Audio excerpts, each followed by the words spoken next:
tomará el control de Toncontín a partir del 29 de febrero próximo y espera reanudar vuelos regionales sin descartar los internacionales. Interviene en la Casa Hogar Nazaret en Comayagua por presunto tráfico de menores. Anuncia ministra de la Niñez que pone el caso a investigación. Detención judicial para privadas de libertad implicadas en la matanza en la cárcel femenina de Támara, donde murieron 46 reclusas. Acuerdos entre el tripartidismo apunta a que Joel Zelaya sería ratificado como fiscal general en propiedad y fiscal adjunto sería para liberales o nacionalistas. Llega al país embajador de Estados Unidos ante la OEA para reunirse con sectores socios, informa Laura Dogu.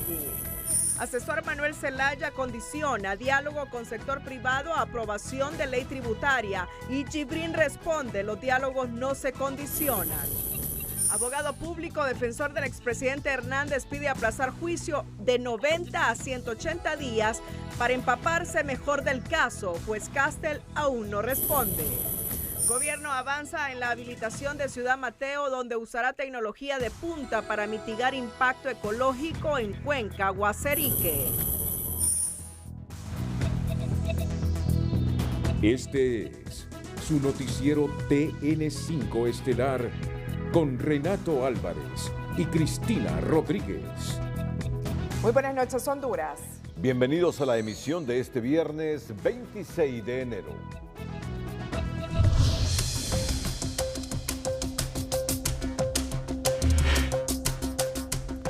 Bueno, ha sido un tema de mucho debate en la última década. A partir del próximo 29 de febrero, el gobierno asumirá la administración del aeropuerto de Toncontín tras negociaciones con Palmerola International Airport, informó hoy el secretario de Infraestructura y Transporte. Se espera que en mayo Toncontín, aparte de los vuelos nacionales, brinde servicios de vuelos regionales desde Managua, San Salvador y Guatemala en el marco del Convenio Centroamericano de Libre Movilidad CA4. Después de casi 2 décadas de estar concesionado, el aeropuerto Toncontín regresa a los brazos del Estado a partir del 29 de febrero. ¿Qué va a pasar? A partir del 29 de febrero nos entregan las llaves del aeropuerto Toncontín. Ahorita estamos en procesos administrativos, procesos de recepción de bienes, legalizando todo eso, generando tipo de auditoría. Ya cuando nos entreguen aeropuertos pasamos a la otra fase. Las autoridades gubernamentales desde ya anuncian que un siguiente paso para la histórica terminal aérea de la capital es la habilitación de vuelos regionales bajo la categoría de vuelos nacionales, amparado en el acuerdo CA4 que la presidenta Castro someterá a discusión ante el Sistema de Integración Centroamericano SICA. Que es la fase de la puesta en marcha, no solamente del tema de la pista, en el tema de dejar las condiciones para vuelos regionales y negociar con todas estas aerolíneas para que puedan venir, siempre y cuando manteniendo un equilibrio con la concesionaria PIA.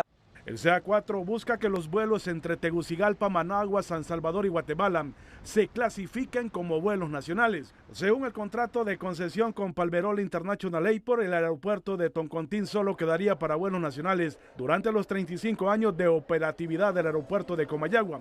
Sin embargo, las partes buscan una salida en una mesa de diálogo para lograr un balance que no ocasione pérdidas en Toncontín ni en Comayagua. Estamos sentados buscando esa solución para que, si eso se da, los dos aeropuertos puedan subsistir financieramente y ya en reiteradas ocasiones, pues varios funcionarios de gobierno han hablado de vuelos regionales. Desde el gobierno informan que la negociación se da luego que Palmerola retiró la demanda contra el Estado en un arbitraje. Se suspendió entre las partes el tema del arbitraje ante el CIADI. O sea, ellos ya suspendieron ante el CIADI el arbitraje que tenían de más o menos $10 millones para poder, en un aspecto de controversia. Entonces, ya eso se queda en pausa porque estamos en negociación y desistieron de eso. El tan solo anuncio de habilitar Toncontín para vuelos regionales suena como una melodía agradable para los dueños de negocio en esta zona de la capital. Según la Cámara de Comercio e Industrias de Tegucigalpa, la reapertura de Toncontín para vuelos regionales será el antídoto para la depresión económica que ha sufrido la capital en los últimos años. Esta es una excelente noticia, es el primer paso pero en realidad lo que viene por delante hay que hacer un trabajo, pero tomarlo con mucho entusiasmo y darle todo el apoyo a las autoridades. Así como estábamos hasta 3 horas para sacar una carrera, 4 horas. Y así, por ejemplo, si ya le dicen así, por ejemplo, lo es mejor para nosotros. El secretario de la CIP asegura una inversión del gobierno en Toncontín en las próximas semanas y esperan en 2 meses tener vuelos regionales habilitados.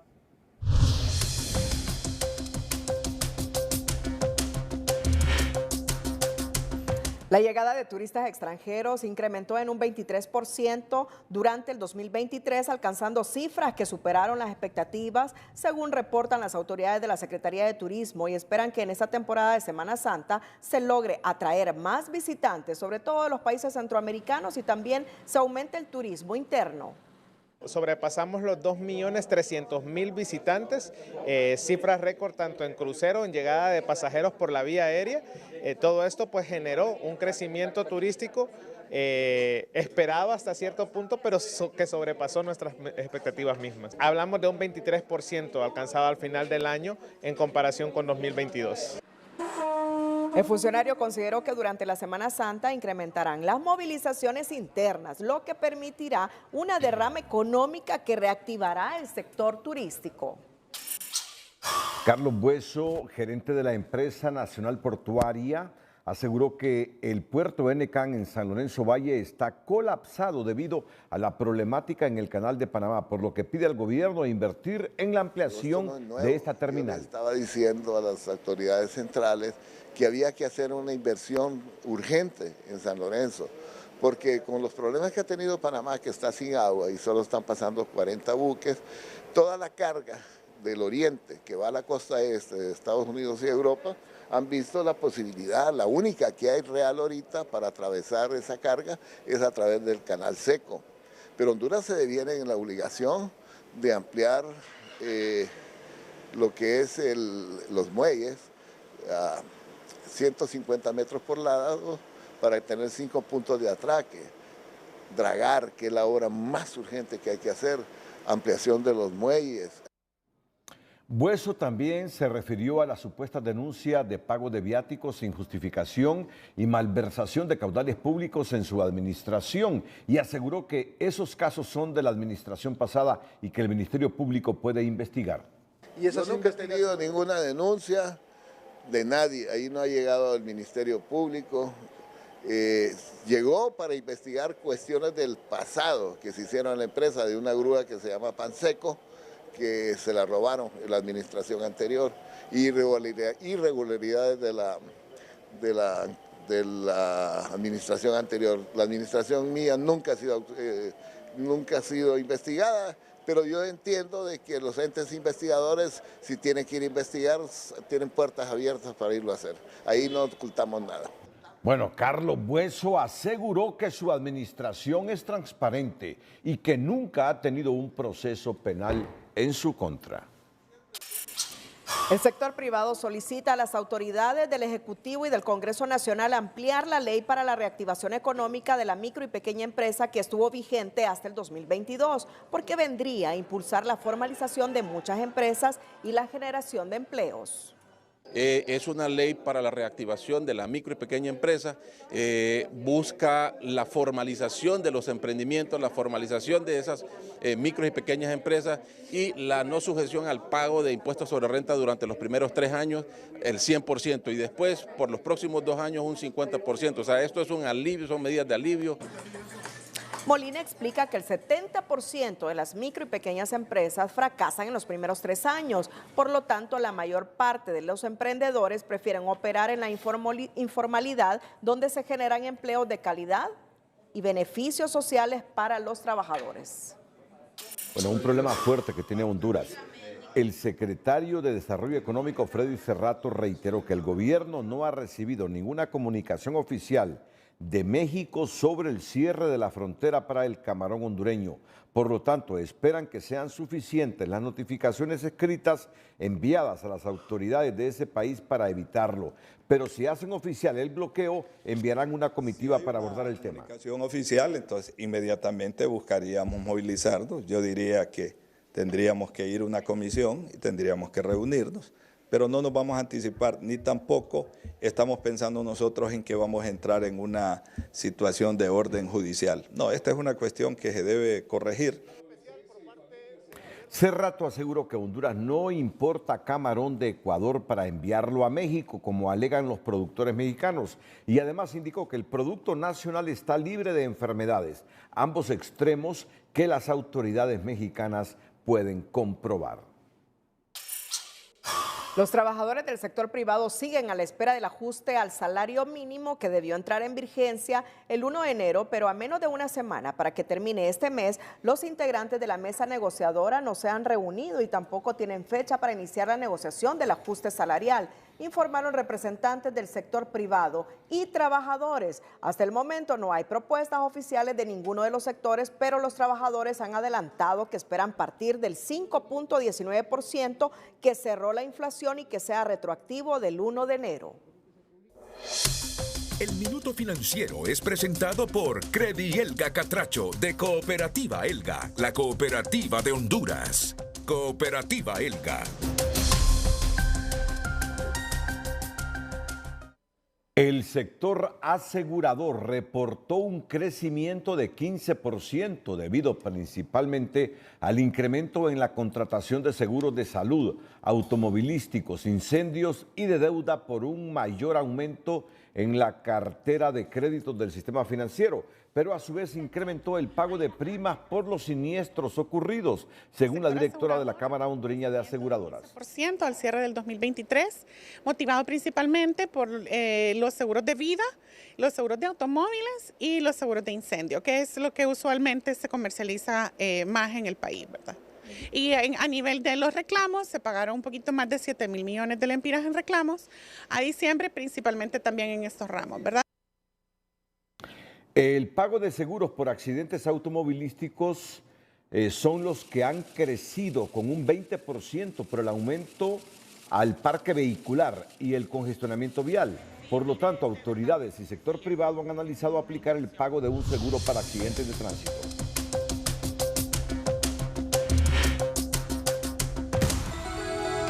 Bueno, vamos a nuestra primera pausa comercial. Al regresar, el expresidente del país y coordinador del partido en el gobierno, Manuel Zelaya, condiciona diálogo con el sector privado a la aprobación de la ley de justicia tributaria. Es decir, si se aprueba primero la ley de justicia tributaria, entonces Mel Zelaya dice, vamos a dialogar con los empresarios. Pero el presidente del COEP, Mateo Gibrín, dice que están dispuestos a consensuar la ley de justicia tributaria previo al diálogo. ¿Cómo entender esto?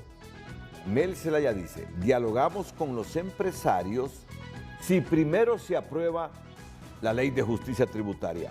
Mateo Gibrín dice, estamos dispuestos a consensuar la ley de justicia tributaria si primero dialogamos. Pareciera que están tan cercanos en cuanto a intereses y objetivos de país que solo los separa, pareciera, algunas diferencias egocéntricas de quién se impone. El país necesita el consenso urgente entre empresarios y el sector público. El país no se puede permitir más egos, más diferencias, más distanciamientos. Necesitamos cohesión, unidad, objetivo de patria para generar empleo. En Educación Financiera te contamos por qué la planificación financiera está relacionada con las emociones y no solo con lógica, números, disciplina y principios, haciendo que muchas personas fallen al momento de organizar sus finanzas. Educación Financiera es presentada por Banpaís. Regresan las clases y las compras de los útiles escolares. Divídelo todo a 0% interés con tus tarjetas de crédito Banpaís. Decidia, dejo mis finanzas para después. El día no nos alcanza para hacer lo que debemos y a veces nos gana la desidia y dejamos nuestras finanzas para después. Al dejar las cosas para el último minuto, corremos el riesgo de impactar negativamente nuestro patrimonio. Temor, me aterra pensar en mis finanzas. Instintivamente los seres humanos nos alejamos de cualquier cosa que nos provoque dolor. Es más fácil huir que enfrentarse a un problema. Les asusta tanto sus asuntos financieros que nunca realizan un esfuerzo extra para resolverlos. Flojera, manejar mis finanzas es demasiado complicado para mí. Aprender a administrar sus finanzas es un proceso que toma mucho tiempo y que requiere de esfuerzo y disciplina. Sin embargo, es mejor saber, aunque sea un poquito, que no saber nada. Al no querer informarnos sobre cómo manejar nuestro dinero, a veces acabamos preguntando a familiares o amigos que tienen menos idea que nosotros. Mire usted, Mel Zelaya piensa que un buen gesto de diálogo del sector privado es no oponerse al proyecto de ley de justicia tributaria ni al pago de impuestos.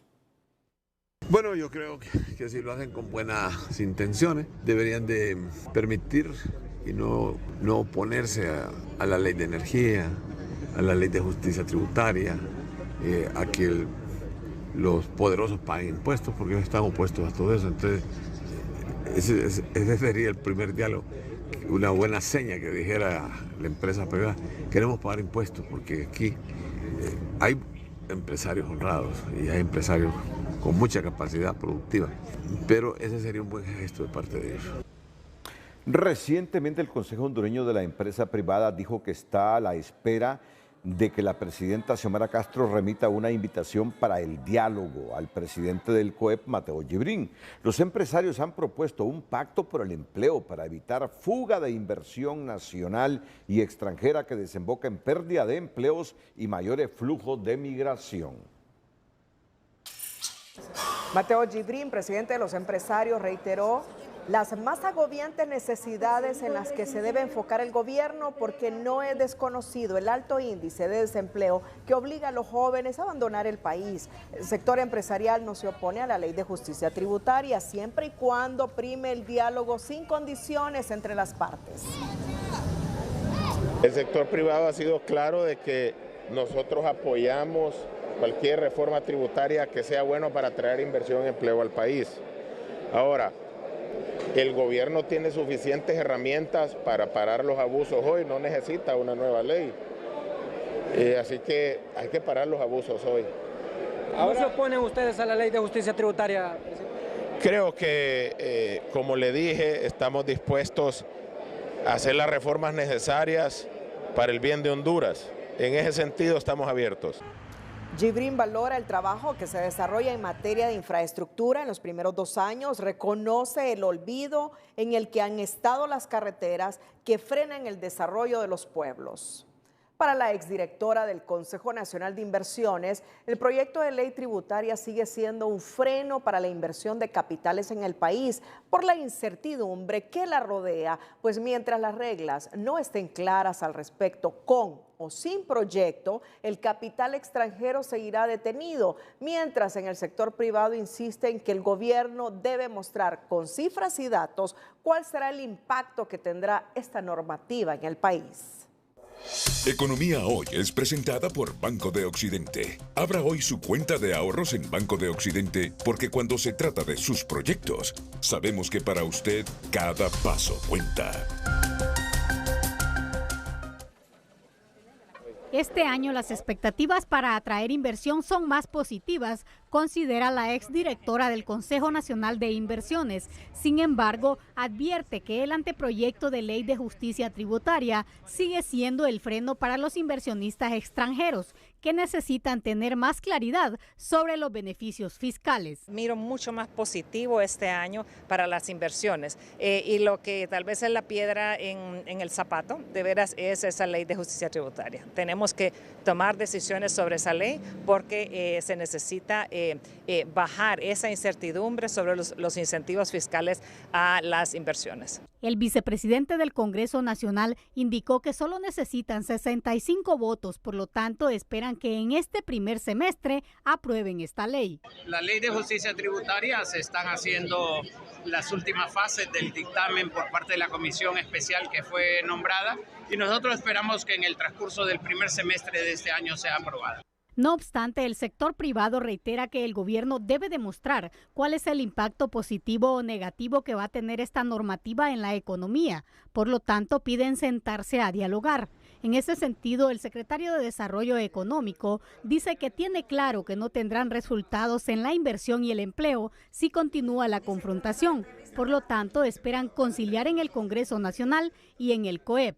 Esta secretaría no puede tener resultados positivos de inversión si lo que tenemos es un clima de confrontación. Y si nosotros en este momento conciliamos la situación en el Congreso Nacional y centramos en un diálogo franco y trabajamos conjuntamente con el COEP, yo considero que este año puede ser altamente positivo para Honduras.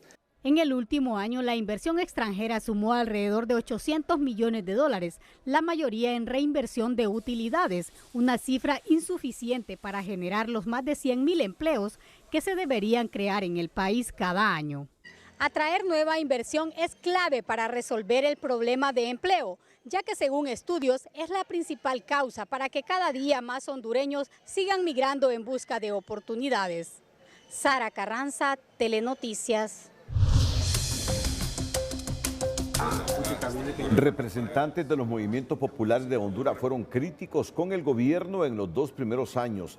Consideran oportuno un acercamiento con la población en vista que no se han cumplido con muchas de las promesas de campaña. Estamos diciendo una vez más que en la medida que se acerque esta administración al pueblo, al sector popular, va a tener mayor respaldo.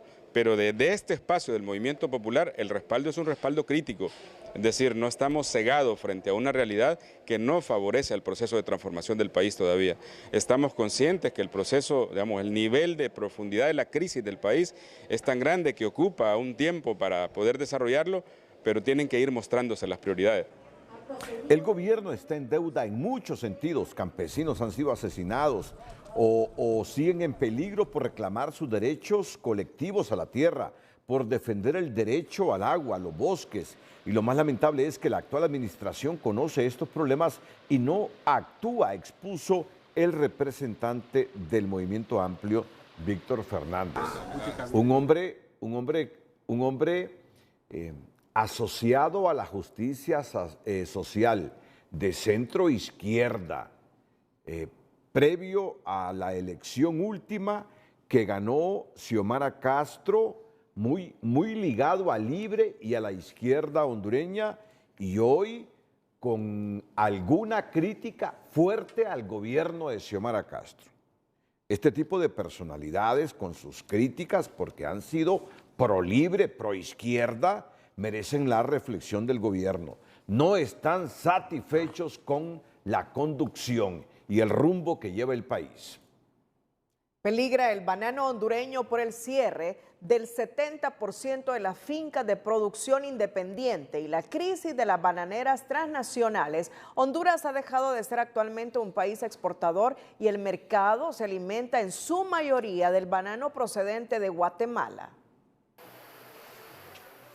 Honduras pasó de ser uno de los mayores productores de banano a depender de la importación. La situación es crítica para este sector con fincas independientes en quiebra. Su rescate requiere de más de 1.000 millones de lempiras. Hasta la fecha de hoy hemos perdido más del 70% de la producción nacional desde los productores independientes y ahora vemos la crisis también que tienen las grandes transnacionales en este país, lo cual es preocupante porque los productores independientes pues tenemos menos recursos y estamos más vulnerables.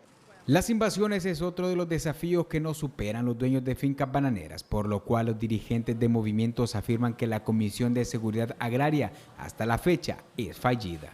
Sin embargo, no tenemos hasta este momento un informe detallado donde digan en qué han avanzado o qué han logrado. Esta comisión hasta el momento ha sido un fracaso, a pesar de que está siendo dirigida por uno de los mejores ministros que tiene el gobierno, que es el ministro Francisco Funes. El problema para adquirir fondos bancarios es la ubicación de las fincas con bordos, aún sin reparar. Falta del acceso al financiamiento, pero esto va amarrado de otro gran desafío con el que hemos venido luchando los últimos 3 años y que ha sido la parte de los bordos. La infraestructura de los bordos todavía no se nos ha atencionado en ese tema. Para el director regional del Instituto Nacional Agrario, el cierre de las hectáreas de fincas han provocado crisis en desempleo. Baja la producción para las exportaciones, como también impacta, ¿verdad?, que estas fincas tienen que verse obligadas a suspender la actividad de trabajo y a suspender trabajadores. Pero también el Estado debe reconocer que hay una deuda histórica con el sector campesino. Antes de las tormentas ETA y IOTA, en Pimienta y San Manuel Cortés estaban registradas 26 fincas. En la actualidad solo funcionan 4. Nahum Marín, Telenoticias. El alcalde de San Pedro Sula, Roberto Contreras, presentó este viernes los logros en sus 2 años de gobierno y destacó los proyectos de infraestructura, educación y salud sin endeudar a la municipalidad y sin recibir transferencias del gobierno. Bueno, algo tengo que hacer de publicidad. El alcalde Roberto Contreras se paró en el escenario junto a su esposa Zoila Santos de Contreras para hablar de los principales logros en 2 años de administración, en la que destaca varios proyectos finalizados y otros por culminar, sin endeudar las arcas municipales. En 2 años de trabajo, todo lo que hemos ejecutado ha sido con fondos propios, no hemos sacado préstamos a la banca y también, independientemente que no recibimos transferencias, sigue San Pedro Sula avanzando. En materia de educación resaltó el apoyo a la juventud, graduando a centenares de jóvenes en carreras técnicas y la reparación de algunos centros educativos. Cuando se abre un colegio técnico, se cierra una prisión. No necesitamos prisiones allá en Islas del Cisne. Lo que necesitamos son más escuelas técnicas para que nuestros jóvenes no practiquen la delincuencia ni la criminalidad. Los jóvenes están esperando de parte de nuestros políticos que les entreguemos las llaves de lo que es el emprendimiento a través de la educación técnica. Al finalizar su periodo como alcalde, espera terminar todos los proyectos, en el que algunos ya se ubicó la primera piedra y otros están en proceso de licitación. Y la inversión será cerca de 700 millones de lempiras en infraestructura, sin descuidar lo que es educación técnica y lo que son huertos escolares, que es la producción de huertos por parte de los niños, un programa que este año va a alcanzar cerca de 140,000 niños. Aunque en su discurso no se quejó de la pasada administración, el alcalde Contreras sí le recordó al gobierno central que aún no le llegan las transferencias para continuar con obras en la nueva San Pedro Sula. Y lo más grande que hemos hecho también es no buscar culpables, no ponernos a llorar, ni tampoco andar echándole la culpa a nadie. Si usted se fijó, en ningún momento hicimos referencia de la administración pasada, porque ya lo pasado, como dice José, pasado. Destacó al equipo que lo acompaña en su administración como pilar fundamental para el logro de los objetivos. Cuando regresemos, el gobierno en materia ambiental insiste que se va a construir la cárcel en las Islas del Cisne y que habilitarán más de 600 viviendas en un lugar aquí en la capital de la República, donde muy cerca está una represa y que históricamente la población ha dicho, si se habilitan va a contaminar el agua de esa represa. ¿Cuál es la represa? Los Laureles. Los Laureles. Pero bueno, son 2 decisiones en materia ambiental del gobierno: habilitar esas viviendas cercanas a los Laureles y construir la cárcel en las Islas del Cisne. Atentos a esta noticia en los próximos minutos aquí en el Noticiero Líder. Pero antes, en nuestra sección del emprendedor, le invitamos a recorrer el Museo de Comayagua y hacer un alto en Marma Coffee, una iniciativa para el más fino paladar de los turistas. El emprendedor de hoy es presentado por Banco Ficosa. Queremos que llegues lejos. Banco Ficosa.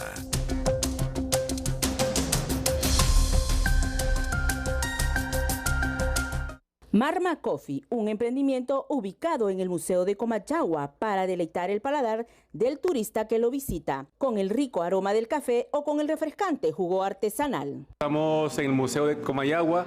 Nuestro emprendimiento se remonta hace 11 meses exactamente y un mes aquí en el museo. Ya el 26 de enero ya cumplimos el primer año. Nuestra especialidad, valga la redundancia, es servir bebidas con café de especialidad de los diferentes productores y también de nuestra finca. También tenemos para los amantes de las bebidas naturales la limonada rosa, sandía de limón, pepino menta limón y las clásicas de capuchinos, latés, americanos, chocolates.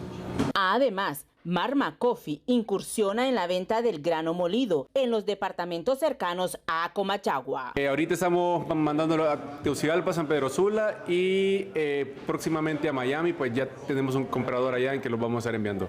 Cuéntenos aquí cómo se les abrieron las puertas en el museo. Pues fue un comentario de mi primo Saúl que me dijo están buscando un café en el museo y yo dije vamos a estar ahí. Marma Coffee le atiende de 8 de la mañana a 4 de la tarde con celular número 3266-2476 en el Museo de Comachagua. Desde la ciudad colonial, Sandra Pérez, Comachagua, TN5 Estelar. El gobierno mantiene firme su posición de habilitar 680 casas del vetusto proyecto Monumento a la Corrupción, conocido como Ciudad Mateo. Y según el ministro de Medio Ambiente, Luqui Medina, con tecnología de punta se puede mitigar el impacto ecológico que tendría en la cuenca de Guaserique, algo que los ambientalistas no comparten por considerar que los riesgos de contaminación son muy altos.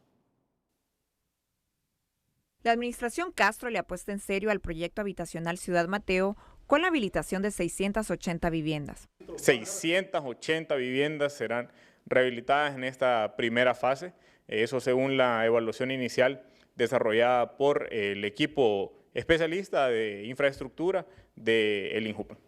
Sin embargo, este ambientalista sostiene que si este proyecto fue malo en el pasado, también es malo en el presente, porque contaminaría la cuenca Guaserique que abastece la represa Los Laureles de la capital. Fue malo, es malo hoy y va a ser malo mañana, por la sencilla razón.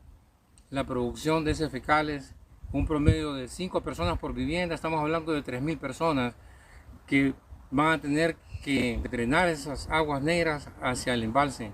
Pero el funcionario Medina asegura que con el uso de tecnología se puede mitigar el impacto y que por ahora están a la espera de los estudios ambientales. Pese a la resistencia de los ambientalistas, el gobierno insiste en habilitar 600 viviendas del polémico proyecto Ciudad Mateo. Cabe recordar que el proyecto habitacional Ciudad Mateo se inició en el gobierno del extinto presidente Rafael Leonardo Callejas, pero se paralizó por los altos niveles de contaminación al río Guaserique, según grupos ambientalistas de aquel entonces, y por las denuncias de corrupción. Esas discusiones ahora, 30 años después, pueden ser superadas gracias a la técnica, gracias a la ciencia, gracias a la tecnología que ha sido desarrollada. Pese a la oposición de los grupos ambientalistas de la actualidad para la habilitación de Ciudad Mateo y la construcción de la cárcel en las Islas del Cisne, el gobierno continúa firme con ambos proyectos. Y en base en ese sentido nosotros tenemos claro que es una prioridad del gobierno darle seguridad al pueblo hondureño, aislar lo más que se pueda a estos criminales que han hecho de las cárceles en tierra firme escuelas del crimen. En ese sentido se está trabajando. Los ambientalistas concluyen que para ambos proyectos se puede aplicar el adagio popular en donde la medicina puede salir más cara que la enfermedad. El gobierno anunció hoy la intervención de la Casa Hogar de Menores Nazareno, ubicada en Comayagua, ante denuncias de tráfico de menores bajo la figura de adopciones ilegales, obligando a emitir medidas de protección a favor de los 47 menores del centro que fueron trasladados a otro lugar más seguro, informó la ministra Lizeth Coello. Los escándalos persiguen a las casas de menores en Honduras. Nuevamente, la niñez y adolescencia sufrió un desconcertante trauma psicológico, luego que se confirmara la intervención de la Casa Hogar Nazaret en Comayagua por supuesto tráfico de menores. Remitimos un oficio a la Comisión Interinstitucional contra la Explotación Sexual Comercial y Trata de Personas de Honduras, CISES, para que pueda identificar la denuncia y establecer los hechos, ya que según los datos proporcionados podría tratarse de un caso de tráfico de menores de edad. La institución emitió un cambio de medidas de protección temporal para los 47 niños y niñas que fueron trasladados a otro lugar más seguro por mientras se produce la investigación. La denuncia ante la Fiscalía de la Niñez fue interpuesta por el mismo director de la Casa Hogar, que no vio con buenos ojos la inusual llegada de una pareja al centro con la intención de llevarse a una de las niñas, tras concluir un supuesto proceso de adopción que gestionó una de las empleadas. Al darnos cuenta de tal situación de amenaza, nosotros dimos parte como Asociación Hogar Nazareth a las autoridades competentes para que procedieran a hacer las investigaciones necesarias y poder intervenir esta situación. Y las sospechas estaban fundadas, dado que los procesos de adopción en Honduras son tramitados exclusivamente por la oficina central de la Secretaría de la Niñez, SENAF, en la capital. Pero estos casos no son nuevos, señala el director de la red COIPRODEN, quien valora que finalmente se esté fomentando la cultura de la denuncia, al tiempo de abogar por una articulación integral de parte de los órganos de justicia para esclarecer los hechos. Y de esa forma se puedan tomar las decisiones que permitan la protección integral de las niñas y los niños que están bajo la custodia de estos centros de cuidado infantil. Hasta exfuncionarios se han visto salpicados por hechos similares. En mayo del 2023, el periodista César Silva denunció que la extinta DINAF estaba vinculada presuntamente en el tráfico de menores otorgados mediante procesos de adopción irregular. El nuevo abogado del expresidente Hernández, Renato Stable, no se anduvo por las ramas y en una solicitud dirigida al juez Kevin Castle solicitó aplazar el juicio contra el exmandatario que está programado para el 12 de febrero del presente año. El profesional del derecho plantea la posibilidad de posponer el comienzo del juicio por 90 a 180 días a fin de prepararse adecuadamente para una defensa efectiva. En el escrito, Stable, quien fue nombrado hace 3 días, indicó que el volumen de material que debe revisar es abrumador. Además, hay cuestiones de procedimientos relacionadas con información clasificada, en este caso, que son poco comunes y complican la representación. Para el caso, el abogado expuso que entre información clasificada y no clasificada equivale a más de 85.8 millones de páginas de texto o 17,000 horas de audio. Es decir, ya en poco tiempo vamos a saber qué decide el juez Kevin Castle. Si mantiene la fecha 12 de febrero o se extiende 90 o 180 días. O lo que pospone está pidiendo, por sí. 90 o 180 días el juicio de Juan Orlando Hernández, Mauricio Hernández y el Tigre Bonilla. Siempre sobre este tema, la Fiscalía del Distrito Sur de Nueva York remitió una carta al juez Kevin Castle donde pide desestimar las mociones presentadas por el expresidente Hernández y el exoficial Mauricio Hernández Pineda, quienes pretenden separar el juicio en conjunto por narcotráfico que le sigue en conjunto con el exdirector de la Policía Nacional, Juan Carlos Bonilla. Ambos Hernández consideran que Bonilla, mejor conocido como el Tigre, tiene la intención de argumentar que en sus tiempos como máximo jerarca policial hondureño investigaba las redes de narcotráfico en Honduras, que incluiría al exmandatario y el exoficial, de quienes tendría pruebas para inculparlos. Pero la Fiscalía considera que ninguno de los dos logró demostrar que un juicio en conjunto sería perjudicial para ellos y que incluso si un jurado aceptara la teoría de Bonilla, no estaría obligado a condenar a Hernández Pineda por los delitos acusados en este caso, por lo cual el tribunal debe desestimar las solicitudes. Este viernes, un juez en materia de criminalidad organizada y corrupción dictó detención judicial para el ciudadano César Blanco Rivera, acusado por la Fiscalía Especial de Delitos contra la Vida como presunto autor del asesinato del comunicador social Francisco Javier Ramírez, ocurrido el viernes 22 de diciembre de 2023 en Danlí, El Paraíso. Blanco Rivera también enfrenta cargos por tentativa de asesinato en perjuicio de un funcionario policial que el día de los hechos daba cumplimiento a medidas cautelares otorgadas a la víctima. Ramírez Amador. Este ciudadano está acusado por el delito de tentativa de asesinato, también en perjuicio de la persona que acompañaba al comunicador social al momento de los hechos. La audiencia inicial quedó señalada para el próximo martes 30 a las 9 de la mañana. La investigación policial establece que Blanco Rivera es miembro activo de la banda criminal Los Pantera. Él fue detenido ayer en allanamientos de morada dirigidos por la Fiscalía Especial de Delitos contra la Vida, que decomisó evidencias vinculadas con diferentes delitos que cometía el ahora detenido. La Policía Nacional asegura tener total seguridad que el asesinato del periodista Francisco Ramírez en Danlí no tiene que ver con el ejercicio de su profesión como comunicador social, pese a que Ramírez gozaba de medidas de protección por el atentado que había sufrido como consecuencia de su labor periodística según las investigaciones. La investigación ha concluido y esta nos indica que está totalmente descartado de que el homicidio tenga que ver con el ejercicio del periodismo o de la comunicación social. La Dirección Policial de Investigaciones conoce las causas de las por cuales se le habría quitado la vida al comunicador social. Desde el Comité por la Libre Expresión desaprueban la versión policial por considerar que no se han hecho las suficientes investigaciones. Mientras tanto, seguirán sosteniendo la hipótesis de que se trata de un crimen contra la libertad de expresión. Entre tanto no se determine, sigue siendo para nosotros, defensores de derechos humanos, y para el mecanismo, un periodista, un comunicador social que ha fallecido en manos de la criminalidad por el trabajo que realizaba como periodista. El asesinato de este comunicador social activó las alarmas en las organizaciones defensoras de derechos humanos que han dejado de creer en el mecanismo de protección e imploran cambios urgentes para no sacrificar más vidas.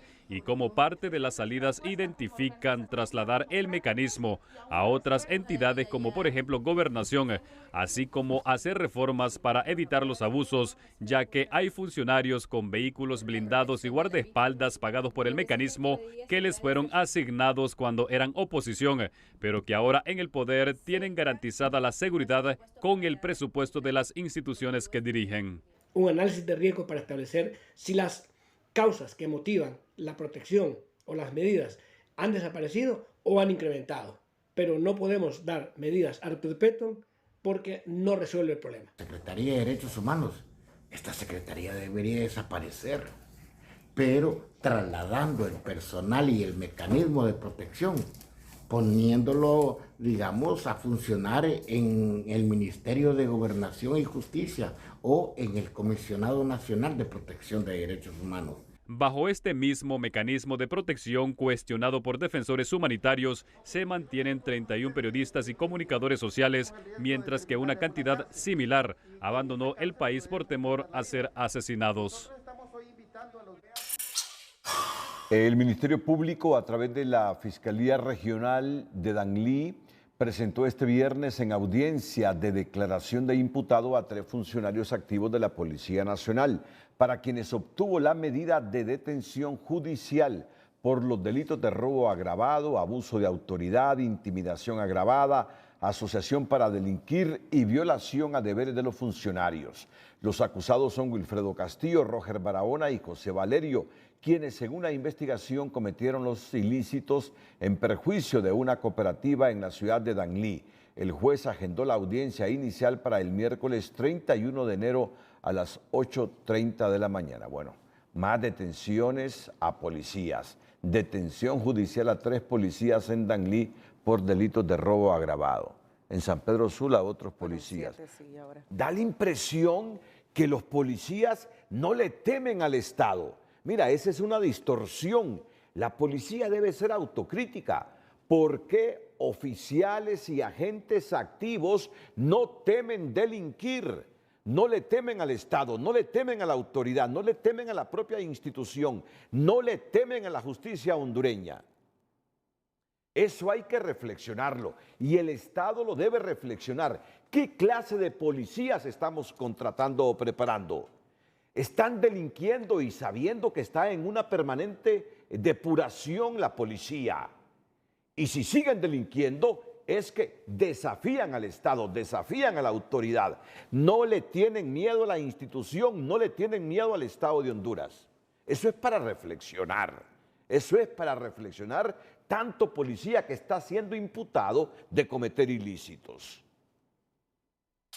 En otra información, una víctima más se suma a la muerte violenta de mujeres. Se trata de la señora Clementina Castellano, de 80 años, quien esta mañana fue asesinada en su vivienda en el barrio La Libertad del municipio de Las Vegas, Santa Bárbara. Y según se informó, sujetos que portaban armas de fuego ingresaron a su casa donde le infirieron varias heridas de bala. En lo que corre del mes de enero del presente año, las organizaciones feministas registran 22 víctimas mortales. Antes del asesinato de la señora Castellanos, se reportaron los asesinatos este jueves de 2 mujeres en el departamento de Intibucá en diferentes acontecimientos. La representante de la Organización de las Naciones Unidas en Honduras, Ali Shackelford, lamentó este viernes la situación de violencia suscitada este jueves entre fuerzas de seguridad y mujeres defensoras de derechos humanos. En su cuenta de X, la funcionaria de la ONU señaló que el espacio cívico es fundamental en la democracia y cualquier acción que lo limite es una violación de derechos humanos, por lo que llamamos a la paz y protección de estos, manifestó Alice Shackelford.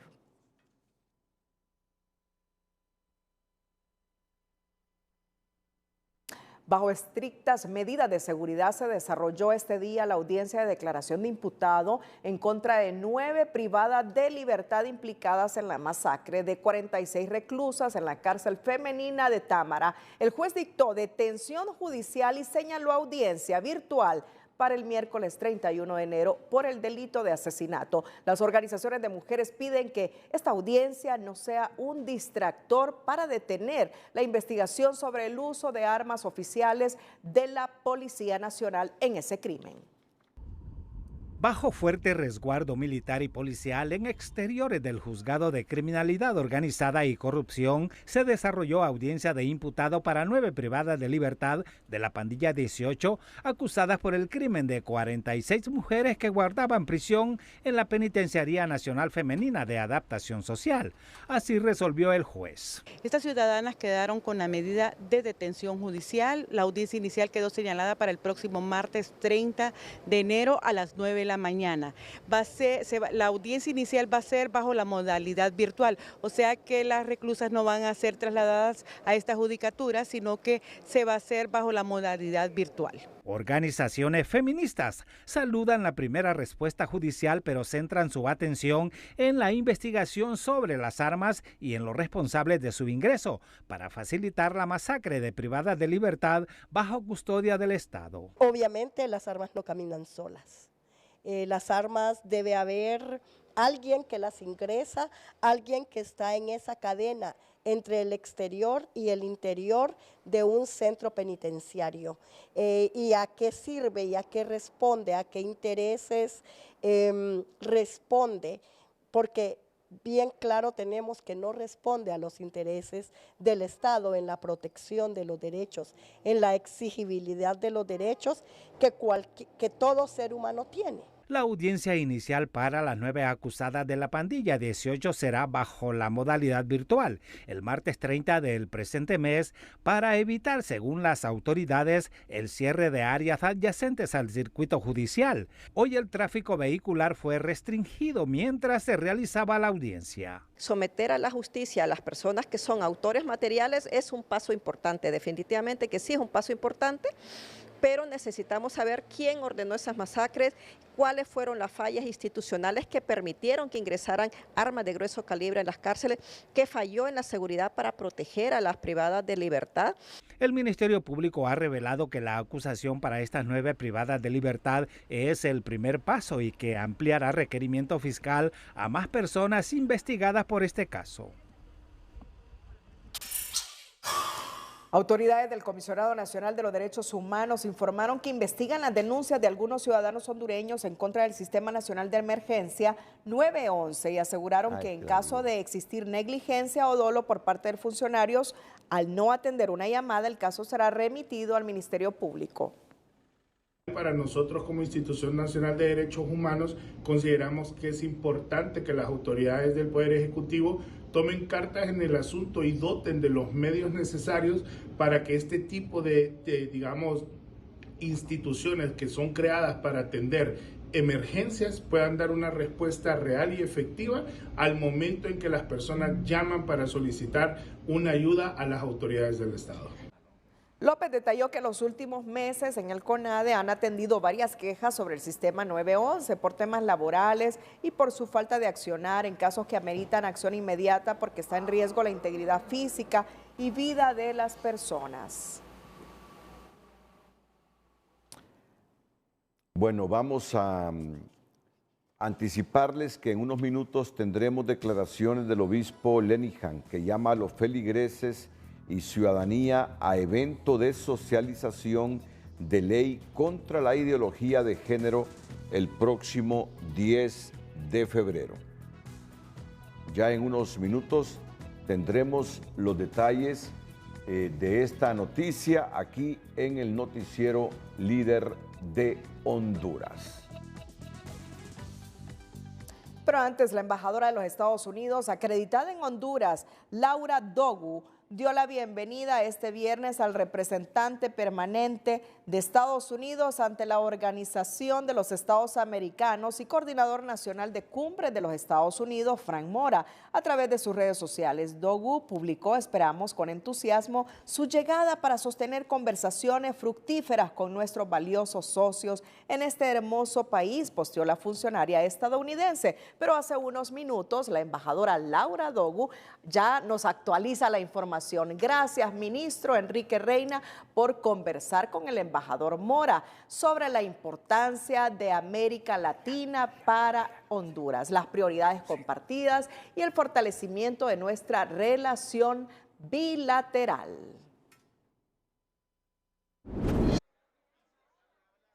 La coordinadora residente de las Naciones Unidas en Honduras, Ali Shackelford, recordó al Congreso Nacional la necesidad de aprobar las reformas y leyes pendientes relacionadas con la lucha anticorrupción. La ley de colaboración eficaz, nombramientos de funcionarios, de altos funcionarios, todo eso son elementos críticos para el Estado de Derecho. Entonces, me parece que tendría que ser, junto a otro tema, al centro, naturalmente, la prioridad del Congreso Nacional, especialmente cuando se está haciendo un enfoque así fuerte en la lucha contra la corrupción y contra la impunidad. Shackelford destacó el llamado que la presidenta Xiomara Castro hiciera a los diputados en su discurso durante la instalación de la tercera legislatura para que aprueben las reformas y leyes que solicita la ONU para la instalación de la misión anticorrupción. En un certificado con fecha del 23 de enero, la bancada del Partido Liberal llegó al consenso para designar a Jorge Gustavo Medina Rodríguez como el representante de esa institución política ante el Tribunal Superior de Cuentas. La decisión, explica el documento, se tomó con la presencia de la mayoría de los diputados propietarios y suplentes. Al igual que los liberales, el Partido Nacional ya tiene definido a su representante. Se trata del diputado por Valle, Marcos Velázquez, que estaría solicitando permiso al Congreso para ostentar el cargo de magistrado en ese órgano contralor. Por su parte, Libre elegirá a su representante este fin de semana. Los acuerdos tripartitos para generar gobernanza en el Congreso Nacional están muy avanzados. El secretario del Congreso, Carlos Zelaya, dijo que la ratificación en propiedad del fiscal general Joel Zelaya es casi un hecho. Los consensos están avanzados y se busca un fiscal general adjunto, ya sea para los liberales o el Partido Nacional. Entiendo que los compañeros de la bancada de oposición ratificarían a Joel Zelaya. La ratificación de Joel Zelaya como fiscal general parece ser un hecho y el sacrificado sería Mario Morazán por Libre para lograr un acuerdo con el Partido Liberal y Nacional. Compañeros de la bancada de oposición ratificarían a Joel Zelaya y estamos viendo también si se podría ratificar el adjunto o hay que volver a hacer un tipo de proceso ahí diferente, pero creo que lo del fiscal general está, por lo menos en las prácticas que hemos tenido, ellos han dicho que será ratificado. La dirección de fiscales también entra en la negociación, confirma la diputada del Partido Nacional, María Antonieta Mejía, pues solo falta definir quién integrará ese cargo y la Fiscalía Junta para completar el acuerdo. Ahora, la integración, ya sea que el fiscal adjunto lo tenga el Partido Liberal o el director de fiscales se lo quieran dar al Partido Nacional, eso es la parte que todavía estamos en diálogo y en negociación y en la comunicación para saber exactamente el diálogo de si queremos el fiscal adjunto o el director de fiscales o el Partido Libre va a querer imponer siempre sus dos fiscales. Esa es la parte que no logramos ponernos de acuerdo. Pero una facción de diputados de la bancada del Partido Liberal son del criterio que sería un error ratificar a Joel Zelaya o a Mario Morazán, pues fueron electos por la Comisión Permanente del Congreso de manera interina, proceso que consideran fue ilegal. No debemos nosotros avalar esa ilegalidad. Entonces tiene que haber una fórmula que nos permita lograr un consenso, las fuerzas de oposición, porque el Libre no tiene los votos porque se requieren 86 votos y ellos no lo tienen. Habemos un buen grupo de diputados liberales que no vamos a permitir que se sigan tomando acciones ilegales. Este profesional del derecho lamenta que las élites políticas del país primen sus intereses para convertir la elección de cargos de una institución tan importante como el Ministerio Público en un negocio para buscar protección. Ejemplo de eso es ahorita, o sea, no les interesa absolutamente nada la parte judicial, no les interesa nada la persecución del delito, sino que lo que les interesa a ellos es a quién no se va a perseguir. Por su parte, el presidente del Congreso Nacional, Luis Redondo, en su discurso en la instalación de la tercera legislatura, afirmó que una vez que se logren los consensos, la elección de los fiscales del Ministerio Público será como ordena la Constitución. En una entrevista exclusiva concedida al programa Al Banquillo, su eminencia, el cardenal Óscar Andrés Rodríguez, cuestionó la política dictatorial que impone Daniel Ortega en Nicaragua y recordó que todos los dictadores en el mundo han terminado mal.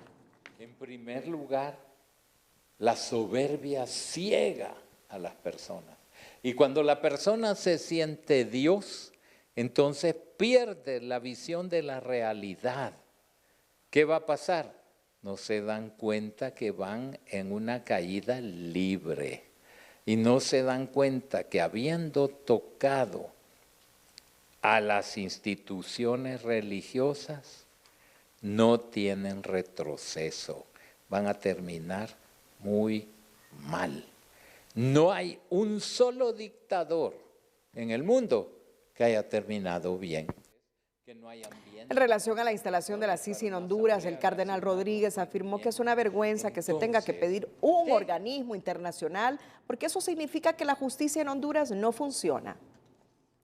Yo diría que venga la Sisi quiere decir que nuestra justicia no funciona. Entonces, ¿por qué no mejor trabajar para que funcione la justicia sin que tengan que venir desde fuera a decirnos, ustedes no sirven? Para mí es una tristeza y una vergüenza que tengan que buscar la Sisi, pero si esto no funciona, que venga. También sugirió a los que gobiernan Honduras que se pongan los lentes para que se quiten la miopía y no solo miren 2 o 4 años, sino que miren a futuro y puedan dejar un mejor país a las nuevas generaciones. La Arquidiócesis de San Pedro Sula, a través del arzobispo Michael Leningham, expresó este jueves su preocupación por las amenazas que continúan latentes con la ideología de género que ha metido en las escuelas a través de terceros sin que los padres se den cuenta. Ante la situación, este 10 de febrero, el Movimiento por Nuestros Hijos programó la presentación y socialización de una ley que será sometida al Congreso mediante mecanismos de participación ciudadana, cuyo fin es proteger a la niñez y familia. La Iglesia Católica recordó que en el 2023 nos unimos en contra de una ley que pretendía imponer criterios ideológicos en el sistema educativo del país. El fruto fue el veto de la ley por parte de la Presidente. Es ahora que debemos alzar nuestra voz en defensa de los valores y principios de nuestras familias, enfatizó la Arquidiócesis sanpedrana, que llamó a los grupos feligreses, pastorales y movimientos cristianos y ciudadanía en general a asistir al evento el 10 de febrero. Las autoridades educativas informaron que todo está listo para iniciar el jueves 1 de febrero el año lectivo y justifican el cierre de algunos centros que no están matriculando por disposiciones del Estatuto del Docente. Esperan mejorar la matrícula escolar de 1,3 millones de educandos, atrayendo a más de 300.000 menores que quedaron fuera del sistema educativo el año pasado. A menos de una semana para que se inaugure el año escolar 2024, los centros educativos públicos se preparan para un nuevo año educativo. En escuelas como la John F. Kennedy en la capital, esperan superar la matrícula del año anterior y aseguran que sin falta iniciarán actividades académicas con los niños el próximo jueves. El año pasado cerramos con una matrícula de 670 alumnos, ¿verdad? Para este año tenemos una meta arriba de los 800 niños y ahorita ya llevamos matriculados 700. Así que esperamos que en estos días que faltan, invitamos a los padres de familia que vengan a matricular. De acuerdo con los lineamientos de la Secretaría de Educación, la matrícula inició el 23 de enero, pero algunos centros educativos se mantienen cerrados porque según el Estatuto del Docente, el periodo escolar 2023 inicia el 1 de febrero. El Estatuto del Docente habla que las vacaciones de los docentes empiezan del 1 de diciembre al 31 de enero. Entonces, definitivamente los centros educativos van a estar cerrados porque los profesores tienen derecho a sus vacaciones, salvo algunos casos que los profesores están yendo, pero esa ya es cuestión voluntaria de cada quien. Pero hay que recordar también que la matrícula es automática. Si su niño estuvo en segundo grado el año pasado, automáticamente ya está matriculado en tercero, no tiene que irlo a matricular. En el 2023 se logró una matrícula escolar de 1.860.000 estudiantes. Para este año la expectativa es retornar a las aulas a unos 300.000 educandos que están fuera del sistema y llegar a los 2 millones de alumnos matriculados.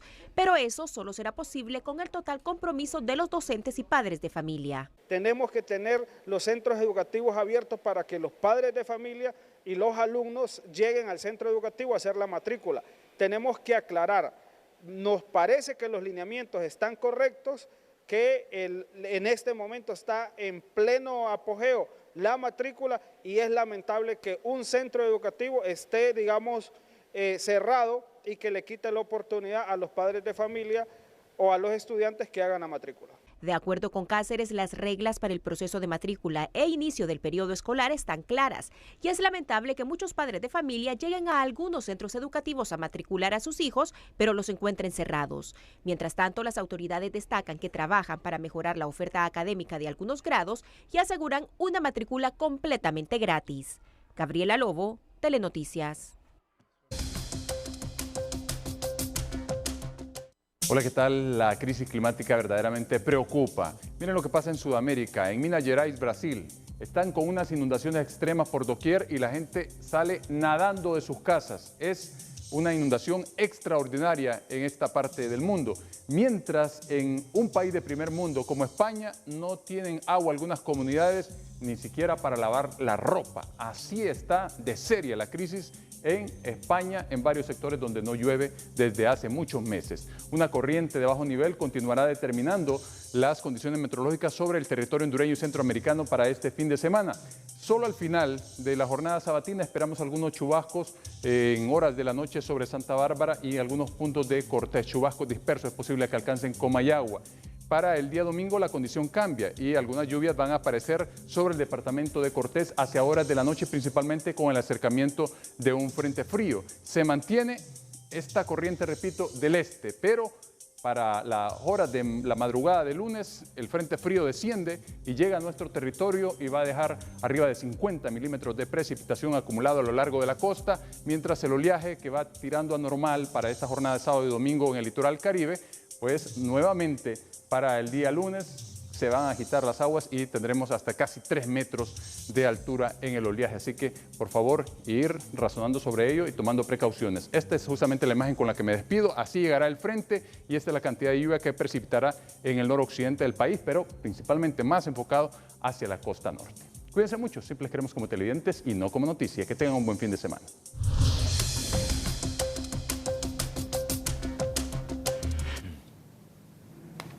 Bueno, la gente ha tenido problemas hoy en el Boulevard Suyapa, ¿verdad? Sí, Renato, porque está ya cerrado, sí. Se cerró el Boulevard Suyapa para acondicionarlo por las actividades que tendrá el gobierno y el Partido Libertad y Refundación en el gobierno en el segundo aniversario este próximo sábado. Así que las autoridades de la municipalidad informaron que desde hoy se cerraron algunos tramos en el Boulevard Suyapa, en las cercanías de la Universidad Autónoma, con motivo de la movilización popular en conmemoración del segundo aniversario del gobierno de la presidenta Castro Sarmiento, que se realizará este sábado desde las 9 de la mañana hasta que finalice el discurso de la presidenta programado para las 12 del mediodía. La alcaldía llama a los motoristas a no transitar esta noche y el sábado por el Boulevard Suyapa y en algunas calles adyacentes donde se realizará toda la movilización de los militantes, simpatizantes y activistas de Libre. En tanto, la Secretaría de Prensa emitió un comunicado en el cual prohíbe a los medios de comunicación el uso de drones para visualizar la marcha, alegando razones de seguridad para la gobernante hondureña.